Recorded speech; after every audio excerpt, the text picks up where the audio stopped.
वचन परिवर्तन संबंधी कुछ नियम हैं जिनके आधार पर ही हम वचन परिवर्तन करते हैं। जैसे जो शब्द अकारांत अ से खत्म होते हैं या उनके अंत में आता है, उन्हें बदलने के कुछ नियम होते हैं। जैसे गाय, गाय, उसको बहुवचन बनाते समय हम क्या लगाते हैं? गाये, एक ही मात्रा और बिंदु लगाते हैं। जैसे बात, बातें, एक मात्रा और एक बिंदु। तो इस तरीके से उसका बहुवचन बनाया जाता है। तो आपको दिमाग में रहना चाहिए, अ पे खत्म होगा, उसके लिए एक मात्रा एक बिंदु लगेगी ताकि वो बहुवचन में परिवर्तित हो सके। इसी तरीके से आकारांत, आ, बड़ा आ से जो खत्म होने वाले एक तो स्त्रीलिंग शब्द है और एक पुल्लिंग शब्द है।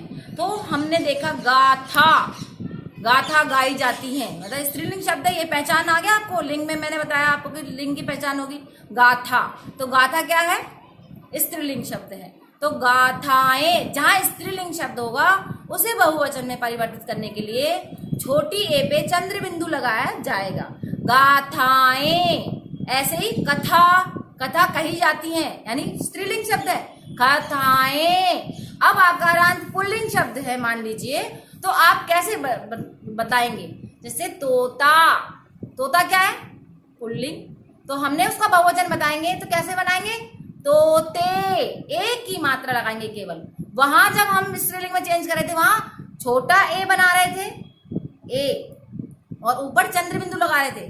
यहां जब पुल्लिंग शब्द आया, तोता, तोता उड़ता है, मतलब पुल्लिंग शब्द है तोता, और उसको हमने बहुवचन में जैसे ही परिवर्तित किया तो केवल छोटी ए की मात्रा, ऊपर एक मात्रा, जो एक चोटी होती है उसे छोटी ए की मात्रा बोलते हैं, वो एक मात्रा हम लगाएंगे और वो बहुवचन में परिवर्तित हो जाएगा।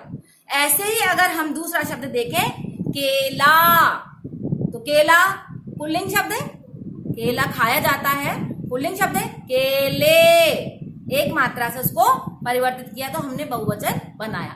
बहुत ही सरल तरीके से मैंने आपको ये समझाया है, और अगर आप अपनी किताब में देखेंगे तो ये नियम आपको अभ्यास के द्वारा स्वतः ही आ जाएंगे।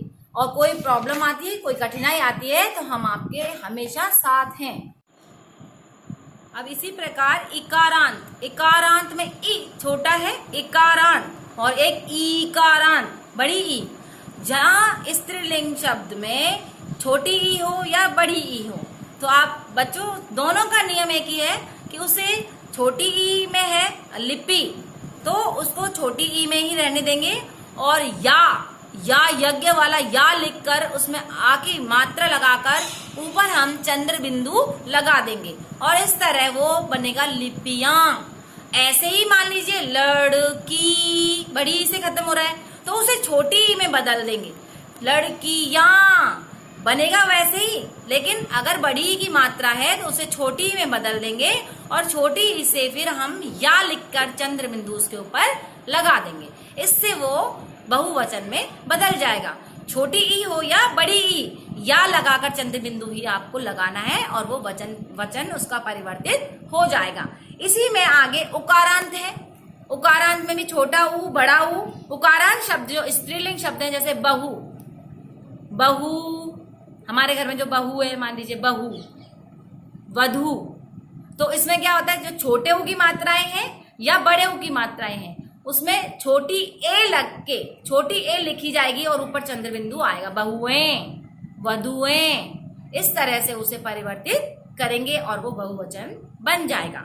आगे हम देखें, एक वचन से बहुवचन बनाने में एक रूप नहीं बदलना पड़ता। कुछ चीजें ऐसी भी हैं जब हमें केवल चंद्र बिंदु लगाना होता है और वो उसका बहुवचन बन जाता है। जैसे चिड़िया, चिड़िया, इस तरह से उसका बहुवचन बन जाएगा।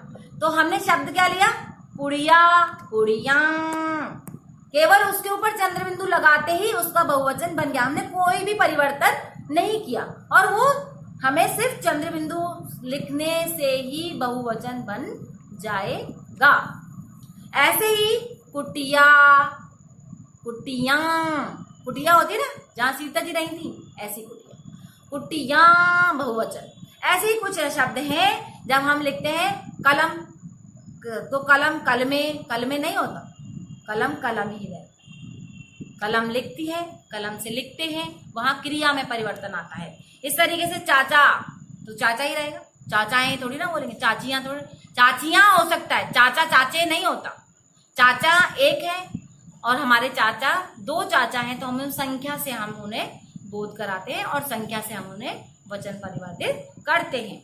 इसी तरीके से मान लीजिए नाना है, गुरु है, हम इन्हें कभी भी इसमें ए लगाया या लगाकर या ऊपर की मात्रा लगाकर हम इसमें कोई परिवर्तन नहीं करते, वो उनकी क्रिया से या उनकी संख्या से परिवर्तित होते हैं। तो यहाँ तक आपको समझ आया।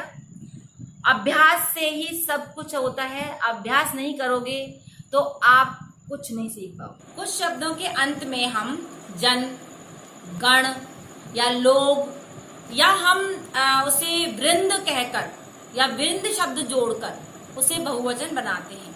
जैसे हमने बनाया पाठक, पाठक गण, उसका जो हमने बहुवचन बनाया पाठक, पाठक गण। इसी तरीके से हमने बनाया प्रजा, प्रजा में हमने क्या जोड़ा, जन, प्रजा जन। इसी तरीके से हमने छात्र, छात्र गण, तो गण शब्द जोड़ा, जन शब्द जोड़ा। अब हमने जैसे लोग, तो हमने कहा कौन, मजदूर लोग, मजदूर लोग, हमने उसको बहुवचन बनाया। मजदूर शब्द अपने आप में वही रहेगा एक वचन में, लेकिन उसको जब हम बहुवचन में परिवर्तित करेंगे तो उसके अंदर हमें ये जोड़कर मजदूर लोग या वृंद, अध्यापक वृंद, अध्यापक एक अध्यापक, अध्यापक वृंद यानी बहुत सारे अध्यापक। इसी तरीके से परसर्ग में हम अ और आ के स्थान पर ओ लगाते हैं तो उसे परिवर्तित करते हैं। जैसे नौकर, तो नौकरों, हमने ये काम नौकर से करवाया, ये हमने नौकरों से करवाया। इस तरह से हमने नौकरों ओ लगाकर हमने उसे ओ पे भी हमने चंद्र बिंदु लगाया, वो बिंदु लगाया केवल, और हमने उसे परिवर्तित किया ओ लगाकर। ए हो या आ हो, नौकर अ पे खत्म हुआ है, अकारांत है, लेकिन हमने उसको बहुवचन बनाने के लिए ओ, छोटा ओ पे और बिंदु लगाकर ओ में बदला, नौकरों। इसी तरीके से हमने जैसे माला, आ से खत्म हुआ है तो मालाओं, मालाओं से हमने उनका स्वागत किया। इस तरह से हम उसे बहुवचन में परिवर्तित करते हैं। कई बार हम संबोधन करने के लिए बहुवचन का प्रयोग करते हैं और उसमें हम यो शब्द का या ओ शब्द का या ओ वर्ण को जोड़कर हम उसे बहुवचन बनाते हैं। जैसे बहनों, भाइयों, भाई एक ही शब्द है भाई, भाइयों, बहनों, ओ यो, है ना, भाइयों। ऐसे ही हमने कहा छात्र, छात्रों। इस तरह से हमने बहुवचन में उन्हें परिवर्तित किया। तो मुझे लगता है कि अब आपको पूरा समझ आ गया होगा। इसी तरह घर पर रहिए, स्वस्थ रहिए और अभ्यास करते रहिए। अपना होमवर्क समय पर कीजिए।